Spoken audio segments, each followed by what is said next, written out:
Te, te, Yes, be, ano yun? magka-cash out sana ako, te. Pwede ba? Kaya?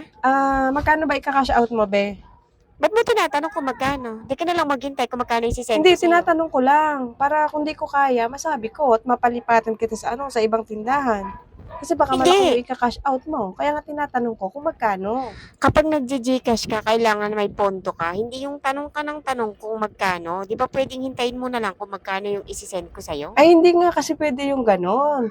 Siyempre, nagtatanong ako para alam ko kung magkano, kung kaya ko. Anong masama doon? Nagtatanong lang naman ako kung magkano isisend mo, di ba? Hintayin mo na nga lang kasi kung magkano yung isisend sa'yo. Hindi yung tanong ka pa ng tanong kung magkano. Bakit wala ka bang pondo dyan May para pondo magtanong ng naman nga. magkano? Ang akin lang, dapat alam ko yung amount bago ka mag-send. Ang kulit mo naman, te. Sinabi ng isisend ko na lang, maghintay ka na lang. Saan ko ba isisend dito sa dalawang O, number? dyan sa unang number mo isend. Napakakulit eh. Pwede naman sumagot ng maayos kung magkano ika-cash out. Hindi pa kaya masabi kung magkano. Maghintay ka na lang sabi kung magkano yung isisend ko sa'yo. Ito na, isisend ko na. Nasend na? Ito, nasend na. Okay na.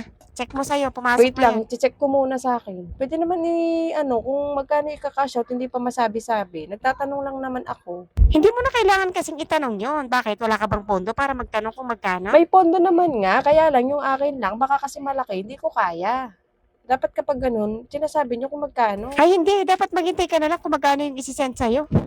Wala naman sigurong masamang magsabi ng magkano, di ba?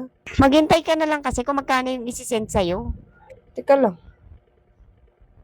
Magkano ba sinend mo? Magkano ba yung pumasok sa'yo? Di mo ba Ano nakita? reference mo? Pwede mo na lang tignan dyan kung ano yung reference O number may nung pumasok pumasok sa'yo. dito. Kaya nga tignan ko kung yung reference mo, kung sa'yo ba to. 293407. Yun yung reference number ko. Yun yung 6 na dulo. 293407. Yun na lang Wait kaya lang. tignan sa cellphone niya. Pumasok naman na. 293407. Oh, ito nga.